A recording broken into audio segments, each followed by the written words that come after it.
Greetings YouTube! This is Toy Customizer Wake Angel 2001 with day 6 of Robot Week. As promised, the figures are getting even bigger, and this is the biggest depiction of Metal Sonic ever. The 10-inch Metal Sonic figure from Jazwares. Well, actually I think there was a first 4 statue that was bigger, but this is the biggest posable action figure. Now, if you go on to certain toy threads, like, for example, 4chan, you're going to get a lot of people who are always hating on Jazwares. For basically making toys for kids. Because they're all obsessed with high-end collector's items and stuff. But I have yet to see anyone who ever said that this was a bad figure. Even the most vehement haters of Jazwares will concede that at least this is a good action figure. And it really is. It's actually unbelievably amazing. Now, a quick qualifier before I get into the figure. This is one of the first edition run of the figure. There were 2 releases, and the second one fixed this one's 2 minor flaws. The first flaw is the chin. Let's zoom into the face so I can show you what I mean. As you can see, it's only silver up to this line, and then it turns blue again. On the second release, that was painted silver all the way down. The second flaw is down on the feet. As you can see, they are just red. The second release has a white stripe that goes horizontally across. Like Metal Sonic should. Those are the only 2 problems that this figure has, and I could fix them myself, but they don't really bother me enough. I think that this figure is just fine the way it is, little nitpicks aside. Although this is perhaps one of the most difficult to find and expensive Jazwares figures today, he's impossible to find on the internet. I saw the only place I saw him on sale was on Amazon.com, where I saw a couple up for $400 a piece. $400 for a figure that retailed at $19.99. Yeah, makes you kind of wish. Makes you kind of glad that those of you who had this one, I bet you're kind of glad that you got him when you did. And those who don't have him are kind of upset, huh? Of course, again, this is a 10-inch figure. In fact, it was the first 10-inch figure that Jazwares made. Even now, there are only 3 10-inch figures in the Jazwares line, which is him, Sonic, and Classic Sonic from the Generations line. And I gotta say, it was a pretty bold move to start with Metal Sonic. I know he's a fan favorite character, but the fact that they would launch a new line with a character that isn't Sonic, after all, the 5-inch line consists almost entirely of Sonic, with only Sir Lancelot as Shadow being the only non-Sonic figure, and Jazwares when Jazwares made the Superposer Sonic and Shadow, they were the only ones until they finally made Knuckles and Tails like a year and a half afterwards. So the fact that they would begin a line that they didn't know how well it was going to do on a figure that a new character, a new mold, instead of something that had been done before, that shows guts as a toy company. Anyway, enough talking about the politics of the toy. Let's move on to the figure himself. First, you've probably been seeing as I've gone up and down, but the sculpt and paint job on this thing is quite immaculate. As you can see, the paint is designed to look very metallic. It has tiny spots and speckles in it. The silver paint used on his metal parts are also very good. Really, there isn't a spot on this guy that doesn't look metallically shiny, but the paint is all very well applied. There's no overrun. There's nowhere where it looks thin or tacky. It doesn't scratch in the joints anywhere, and it's very detailed. Look at the back of the engine. It's in all those little tiny crevices in the engine, and even a red ring painted around the central part of it. And in fact, inside of his back, it's painted silver instead of being the uniform blue from the plastic. Actually, I'm not sure if the plastic itself is blue. Like I said, I'm not gonna go scratching his figure, so I wouldn't know. And that's an amazing paint job.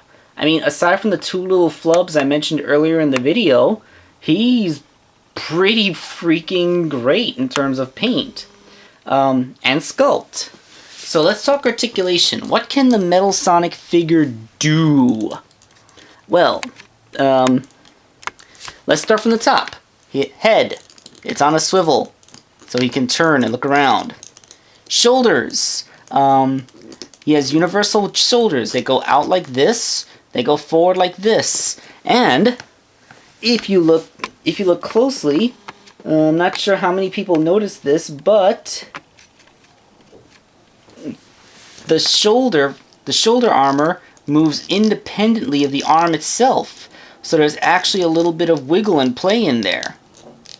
I mean, it doesn't really amount to much, but it is pretty cool that you can do this if you so desire. Like if you wanted to pull it back like this so a little more of his shoulder joint shows through, you can. I mean, I don't know why, but you can if you wanted. Okay. Elbow. He has a hinge at the elbow. It bends 90 degrees. His wrist is a ball joint, so we can do all kinds of great wrist stuff. And he has articulated fingers. His thumb is on a swivel, and it can do this. And his hand, all four fingers curl back like that. One little nitpick about the sculpt is that the fingers stick completely straight out. It's kind of unusual. He has like a fork hand. I think it would have looked a little better if they did the thing that they did with the 3-inch Metal Sonic and made the fingers just a little curled. That way you could kind of fold it up and approximate a fist. Because, yeah, that's about as best as you can do with this. But still, the hand is pretty nicely articulated. And, I don't know, the fingers are a little bit too straight, but it's not a big problem.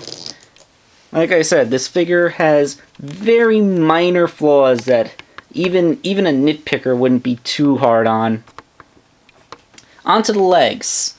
At first glance, I was afraid that this would have the same problem as the first run of the Superposer Sonic, in that his legs would be designed to go outwards instead of forwards. However, they do go forwards very well. And you can see some of the amazing sculpt work on the sole of his foot. And that's good. Knee. It bends 90 degrees. Nothing wrong with that. And there's a swivel for the foot.